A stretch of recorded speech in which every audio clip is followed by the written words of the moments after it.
અને હવે માયો ગાય અને માયલો સાંભળશે. આ પ્રસંગ એ માટે લઉં છું, મારો વિષયનો વાત એ હતી કે તમને આપણને કોણ ગમે. ભગવાન કૃષ્ણ નામ સાંભળે ને દોટ દે. હવે તમે સાંભળો, દ્વારકામાં કોણ કોણ એને મળવાની આવ્યો એને 100 વર્ષના જીવનમાં. દ્વારકા 100 વર્ષ રહ્યા છે ભગવાન. 11 વર્ષ ગોકુળમાં રહ્યા, પૂરા દ્વારકા રહ્યા છે. આપણું ગુજરાત કેટલું ભાગશાળી, ભગવાન કૃષ્ણ 100 વર્ષ ગુજરાતમાં રહ્યા. મથુરામાં જન્મ લીધો પણ ત્યાં 16 વર્ષ. અને ભગવાન ઈ શીખવાડે છે કે છોડતા શીખો, પકડી રાખતા નહીં. જો ક્યાંય ભગવાન રામ હોય કે ભગવાન કૃષ્ણ હોય, એને ક્યાંય કબજો ન જમાવ્યો, કોઈના પ્લોટમાં પાણા ન નાખ્યા. કંસને માર્યો, તમે કલ્પના તો કરો. કંસ ઉપર વિજય પ્રાપ્ત કર્યો, પણ ગાદીએ બેસાડ્યા કોને? કંસના પિતાને. આ તો તમારું છે, આ મારે તમને દેવું જોઈએ. ભગવાન રામે રાવણને માર્યો, સોનાની લંકા સાહેબ, વિજય પ્રાપ્ત કરી લીધો, પણ ગાદીએ કોને બેસાડ્યો? વિભીષણને. આલે આ તમારું છે, અમારે ન રખાયા. અમારું તો જે કાર્ય હતું એમ. આ જો આ ભારત સિવાયના તમામ રાજા, થોડીક ટીકા લાગશે, આપણે શું કર્યું? અંદરો અંદર ગામડા લેવામાં બાજા કર્યા. અંગ્રેજોએ શું કર્યું ખબર? અંગ્રેજો મૂળ તો આવેલી 2025 વર્ષ ગયા, અહીંથી અંગ્રેજો નહોતા, આ જ હતા, સનાતન જ હતું. ઈસુની ભૂલ શું ખબર? બલિ નાબૂદ કરતો હતો, અંધશ્રદ્ધાને દૂર કરતો હતો. એ આપણને ન ગમ્યું કે આ ગાયું ભેંસું ચારનારો છોકરો, એ તો ગાડર ઘેટા બકરા ગાયું ચારતો હતો. એ માણસ એમના દાદા વિક્રમ રાજા સાથે બેસતા 2082 વર્ષ પહેલા. એ 50 વર્ષનો દાયકો હાલ્યો એ પરિવાર સાથે. બીજાને નહોતું ગમતું કે આ રાજા જેટલા ભોજ રાજા હોય તો વિક્રમ રાજા પછી ભોજ તો અહીંયા નેહડે જઈને બે ગોવાળોને ભેગા કરે. પણ કોઠાહૂજ આપણી પાસે એવી હતી સાહેબ કે એના રાજની દરબારમાં જે પ્રશ્ન હલ ન થયો હોય, એ રાજા વિક્રમ અથવા રાજા ભોજ, અને એ ભોજ પછીના બીજા રાજા, નામ ભૂલી ગયો, એ કાંઈ પ્રશ્ન હોય ને આપણો ડાયરો બેઠો હોય, શું ગયું ભરી, આવો આવો મારો બાપલ્યો આવો, એ આપણો રાજા આવ્યો. પછી રાજા એમ કહે કે અમારે કાલે રાજસભામાં એક આ પ્રશ્ન છે, નથી અને હું ગુનો દઈ શકતો, સજા આપી શકતો, અને નથી ઓલા લોકોને ખોટા બોલાવી શકતો. બે પાસે એવા પુરાવા છે, અમારે કરવું શું? તો સાહેબ આપણા ગાવું ચારનારા એમ કહેતા, તો મહારાજા આ વગરનું આમ હોય. આવી ડાપણપણું. અને ભગવાન કૃષ્ણને બરોબર ફોલો કરનારો માણસ, એટલે કૃષ્ણ ઉપરલી જ ક્રિશ્ચન રાખ્યો. આ વાત એ માટે કરું છું કે આપણે અંદરો અંદર બીજાને સ્વીકારવામાં ઈર્ષાએ આપણને નોખા બહુ કરી નાખ્યા છે. આપણી અંદરની ઈર્ષાએ એને ન સ્વીકાર્યો. છેવટે એવું કહેવામાં આવ્યું કે મહારાજ આ અંધશ્રદ્ધા ફેલાવે છે, આને એવો દંડ આપો કે બીજી વાર કોઈ આપણી સામે ઊભો ન થાય. સાહેબ એને ખીલા મારી દીધા આપણે. અને પછી ગોવાથી વાણ ભર્યા એ લોકોએ. હા પડે ગોવાથી વાણ ભરીને નીકળી ગયા. પેલો ટાપુ ગોચ્યો, એનું નામ લેસ્ટર હતું. ટૂંકમાં ભારત ખંડ સિવાય પૃથ્વીના ગોળામાં ગુજરાત, ખાસ કહું છું ગુજરાત, આપણું કચ્છ, ગુજરાત, ગિરનાર, આ માનવ ઉત્પત્તિનું કેન્દ્ર બિંદુ આ છે. અહીંથી જ બધા માણસોની ઉત્પત્તિ થઈ સાહેબ. આ નરું સત્ય. ભારત વર્ષ સિવાય બીજું હતું નહીં, કોઈ સનાતન ધર્મ સિવાય બીજું કઈ હતું નહીં સાહેબ. 5000 વર્ષ પહેલા ભગવાન કૃષ્ણએ સર્વ ધર્મ પરિત્યજ્ય મામે કમ શરણવજ, હે અર્જુન તમામ ધર્મ છોડી મારે શરણે આવી જા. અને ધર્મરાજ યુધિષ્ઠિરને ગાદીએ બેસાડી દીધા હતા. જ્ઞાતિવાદ બધો તોડી નાખ્યો. રાક્ષસ પરિવારમાં લે હેડંબા કુટુંબ એક વધ્યું હતું, તેને ભીમ હારે પરણાવી અને પોતાના ઘર લીધા. નાગલોકમાં લઈ વાસુકીના દીકરીને પરણાવી અર્જુન સાથે, અને એ કુળને એ પરિવારને પણ. એટલે ભગવાને તમામ વર્ણને એક કર્યો, સમરસતા લાવ્યા. અને એ 2000 વર્ષ સુધી હાલ્યું, 3000 વર્ષ સુધી. અને પાછું આપણે વિવાદ કર્યો કે તમે શુદ્ર છો, તમે. આ વેદનો શ્લોક, અહીંયા શાસ્ત્રી બાપા હશે, વેદનો શ્લોક એમ કહે છે કે હે ભગવાન, હું ચારેય વર્ણ બનું, મારું મુખ બ્રાહ્મણ બને, મુખશ બ્રાહ્મણ, મારી ભુજા ક્ષત્રિય બને, મારું પેટ વૈશ્ય બને અને મારા પગ સેવક બને શૂદ્ર. આવું કામ પડે ત્યારે દોડીને કામ કરું. સારે સાર વરણ મારામાં હોવા જોવે. મારા મુખમાંથી અભ્રષ્ટ શબ્દ ન નીકળે. મારી આંખ નબળું જોવે આ મુખ, મારા કાન નબળું સાંભળે નહીં, મારું મોઢું જેવું તેવું ખાય નહીં, મારું મોઢું જેવું તેવું પીવે નહીં. મારા મુખને બ્રાહ્મણ બનાવો, મારી ભુજાને ક્ષત્રિય બનાવો. આપણે શું કરી કે આપણે ક્યાં પોલીસમાં છીએ, આપણે ક્યાં મિલિટરીમાં છીએ. આ કયો દેશ બાંધે છે વેલજીભાઈ? ઇઝરાયલ ની બાંધે ને. ઇઝરાયલની વસ્તી કેટલી? ઈરાન ને ઈરાક ના બધા દેશ છે.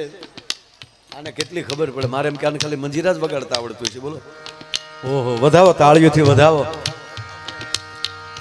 હું પૂછું ઇઝરાયલ નું ને ઈરાન પગ્યો ઠેઠ. ઇઝરાયલ ની વસ્તી કેટલી છે? ઇઝરાયલ ની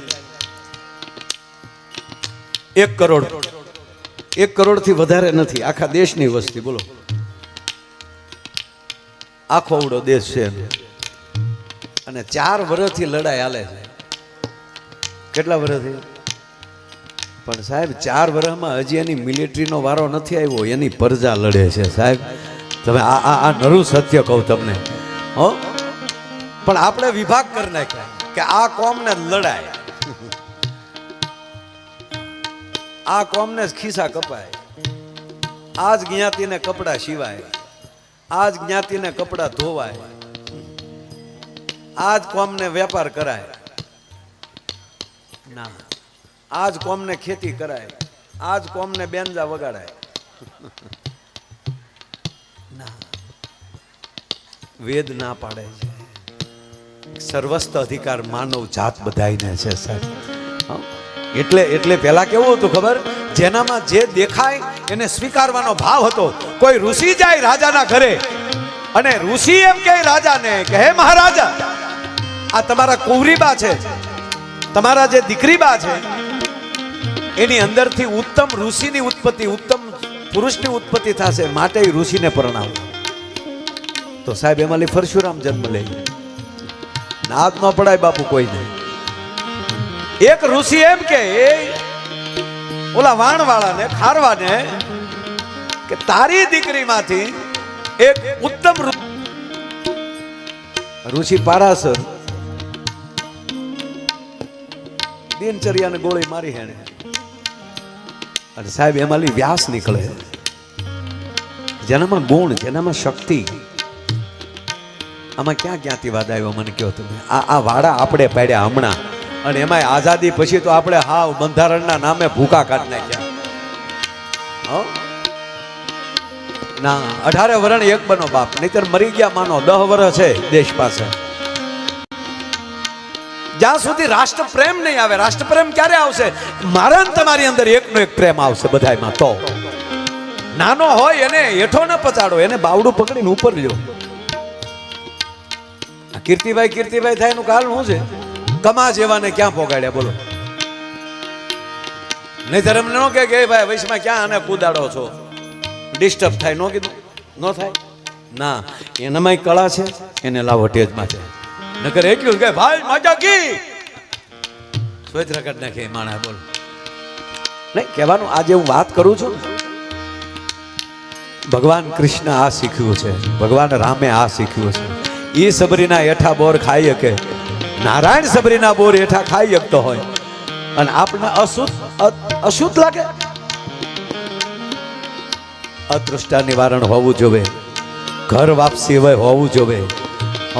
બધાની અંદર જો ભાવ આવી જશે એટલે આ ગામમાં તો સવાલ નથી. પણ જે ગામમાં જઈને એટલું કહે છે કે ગામને ફૂલડા જેવા બનાવો. તમારા પરિવાર સાથે પ્રેમ રાખો, તમારા પાડોશી સાથે લાગણી રાખો.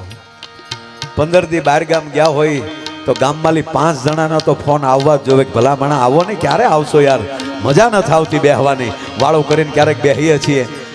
આ લાગણી રાખો. નગર ઝાડ ગયું ને જગ્યા થઈ એની જેવું થાય. ગામમાં હંપ વળે, ગામમાં 18 વરણ એક બને, ગામમાં સ્વચ્છતા થાય, દીકરી ગામમાંથી વિદાય લે તો સમસ્ત ગામ ભેગું થઈને, પરિવાર તો ખરો જ, પણ એ પરિવાર એ દીકરીના નામની આંબલી ને પીપળી રોપે. કોઈ વડીલે વિદાય લીધી હોય એ વડીલના નામનો વડલો રોપે. ગામની અંદર પર્યાવરણ બને, ગામની અંદર આવા ધાર્મિક કાર્યો થતા હોય. એટલે મૂળ વાત એ કરું તો ભગવાન કૃષ્ણ 100 વર્ષ દ્વારકા રહ્યા, ભલભલા રાજાઓ મળવા આવતા હતા, પણ મારો વાલીડો સિંહાસન લઈ નારાયણ ઉભા ન થયા. પણ સુદામાનું નામ પડ્યું.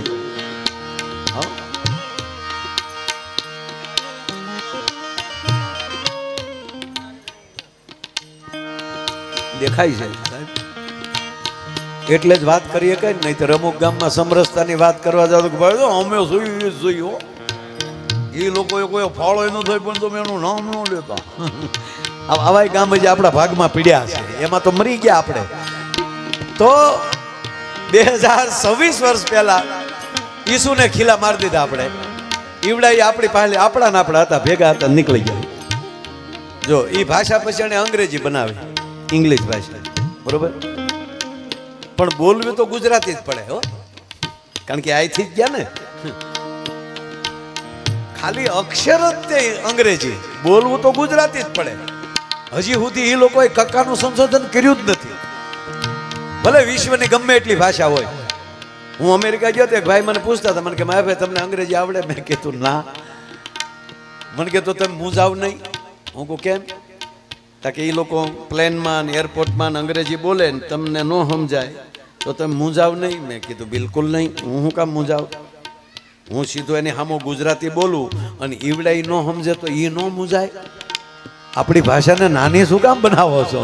એ ગોતે ને ગોતો તો આપણે ટિકિટના પૈસા આપ્યા એને, અને વિઝા લીધા, એમાંય લખ્યું છે ગુજરાતી, એમાં કે આપણે અંગ્રેજી જ લખ્યું નથી.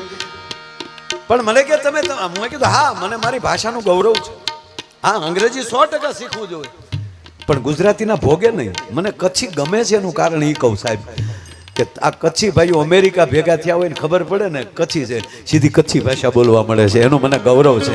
તમે તમારી વેશભૂષા અને તમારી ભાષાને એમ કહેવાય કે એટલો પ્રેમ કર્યો છે ને, એટલે મને એમ મન થાય છે.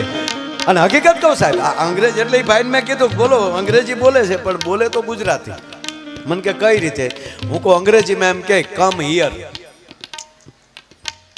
કમ હિયર, તો ક તો કલમનો જ ને. એબીસીડી ક્યાંય ક આવતો જ મને કહો હાલો, એમાં કે આવે, એમાં શું આવે? કે. એ લોકો એમ કે આ કે ને ક કહેવાનું, કમ હિયર, તો મ તો માયાભાઈ નો જ ને. એબીસીડી ક્યાંય મ આવતો જ મને દેખાડો, એમાં તો એમ આવે, એ એમ ને મ કહેવાનું. હિયર તો હળનો જ ને, એમાં તો એસ આવે છે, એ એસ ને હ કહેવાનું. ફીફા તો બીજી ભાષાને કાઢવા પડે. આ ગુજરાતી જન્મજાત આપણી છે, સંસ્કૃતની દીકરી છે સાહેબ. પ્રથમ ભાષા વિશ્વની હોય તો એ સંસ્કૃત છે, દેવ ભાષા છે.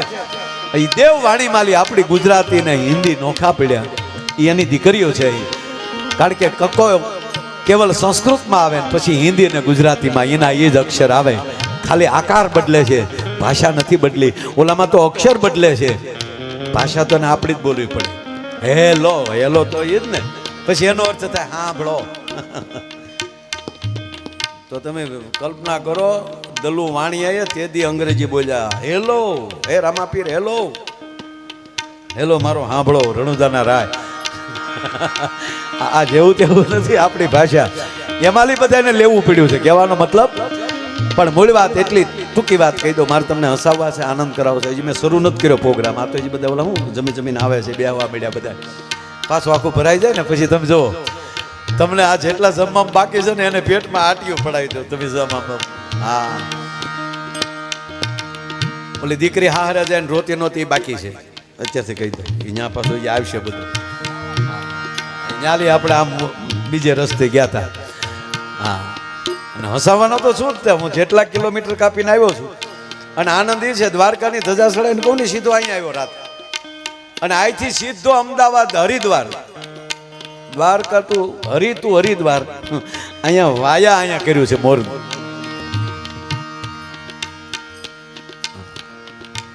અને અમને આનંદ જ એ છે, કોઈ દી ઘરને રૂપિયા જાત્રાવું જ નહીં. એ ભાઈ પરબારા નંદ ભૈયા, હા હીખી જાવ, આવું થોડોક હીખી જાવ મારા. હું કોઈ દી ઘરને રૂપિયા દાદા ગંગામાં નાયો નથી, ઘરને રૂપિયા. આ વખતે હમણાં ઈ પેલા હમણાં હરિદ્વાર ગયો ને ગંગામાં ડૂબકી મારી તો અંદરથી અવાજ આવ્યો, આ વખતે કોને ટિકિટ લીધી? હું કામ એને પૂંજ નાખવાની ખબર પડે ને એને ખાતામાં. આગળ કીર્તિભાઈ પાસે મને કાનમાં કહેતા ગયા, કારણ કે કાલે પ્રમ દિવસે કીર્તિભાઈ ત્યાં હતા હરિદ્વાર, આજે હું જાઉં છું પાછું. હા, નકળંગ ધામમાં ન્યાય ધબધબાટી હાલે જ ભજન નહીં. હા, નગર હરિદ્વારમાં ડાયરા હોય, રામ રામ કરો હે, કારણ કે એટલા બધા હતા નહીં માણસો. આજે એક જાત્રા કરીને આવતા તો હામૈયા કરતા, પોગવું કેમ? એને બદલે અત્યારે સંતોની દયાથી સાહેબ ન્યાય ગંગા કાંઠે ગાવાનો અવસર મળે છે, એટલે મોટી વાત છે. એટલે મૂળ વાત આ સમરસતા માટેની વાત કરું છું સાહેબ. આ ગંભીરતા લેજો આ વાતમાં. તો આજે એ અંગ્રેજોના કેટલા દેશ છે ભાઈ? 2026 વર્ષ પહેલા અહીંથી નીકળ્યા, આજે એના 122 દેશ છે. કેટલા? પછી આવ્યા બુદ્ધ, એને તો વેદ ભાડ્યા નથી અને માણસોને કાપ્યા નથી. પછી ભગવાન બુદ્ધે સારું કામ કર્યું, પણ મૂળ પુરુષ વ્યા જાય પછી એની વાહે પછી બધું હાલે કે નહીં ભગવાન બુદ્ધ જ સાચા. તો આજે એના 7 દેશ છે. અને આવો બગડાટો હાલતો હતો ને ત્યારે હાવ હકીકત કહું, પ્રેમનો પેગામ લઈને કોઈ આવ્યું હોય ને તો મોહમ્મદ पैगंबर આવ્યા. એ પ્રેમનો પેગામ લઈને આવ્યા હતા. मैं तो उसी की बात कहने आया हूँ, मैं तो पैगंबर हूँ, मैं तो पैगाम लेके आया हूँ, मैं तो टपाली हूँ. તો આપણે ન્યાય ન સ્વીકાર્યા. આજે એના 44 દેશ છે. અમેરિકાને સ્થાપના કરે 450 વર્ષ થયા. 300 વર્ષ પહેલા ત્યાં એનું બંધારણ બન્યું. ઓસ્ટ્રેલિયાને મૂળ 200 વર્ષ થયા. વિચાર કરો કે 1200 વર્ષ પહેલા આ દેશ પાસે નાલંદા ને વલભી જેવી વિદ્યાપીઠો હતી. ભલા માણા હજારો શિક્ષકો આયા, 10,000 શિક્ષક ખાલી હતા.